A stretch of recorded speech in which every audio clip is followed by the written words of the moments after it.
high in the marshlands of Averfan, where the fog cold blew over, twisted roots and the calls of unseen birds echoed strangely. There stood a crooked bridge known as Widow's Crossing. Few dared to walk it at night, for it was said the mist grew heavy with whispers, and lantern lights sometimes flickered in the distance with no bearer to hold them. Jareen, a wandering scribe, had heard the tales and laughed them away. He was a man who collected stories, and to him, superstition was only ink for his parchment. One damp evening, with the moon veiled and the reeds swaying like restless fingers, he set out across the bridge, determined to record what he found. At first, there was nothing, just the creak of wood beneath his boots and the sigh of water below. But halfway across, the mist thickened, swallowing the far end of the crossing. A lantern glowed ahead, swaying gently as if someone carried it. Relief touched him, perhaps a ferryman, or a traveller like himself. "H.O. there," Jareen called, but the figure never answered. The lantern floated closer, yet no hand or arm held it. When it stopped,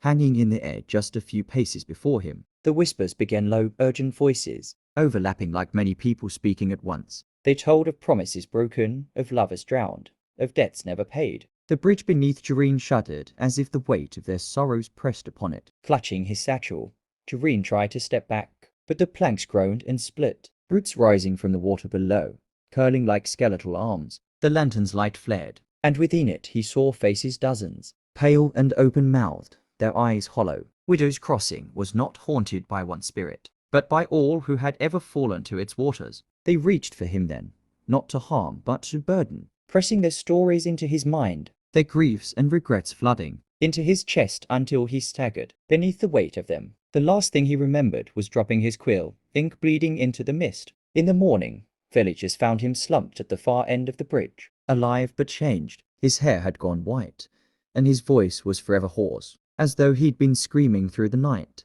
He never wrote again, but in the taverns of Averfan, he sat in silence, eyes haunted, while strangers swore they heard whispers curling from his breath whenever he sighed. And the lantern, they say it still sways in the fork, waiting for the next soul foolish enough to think stories are only ink and not chains.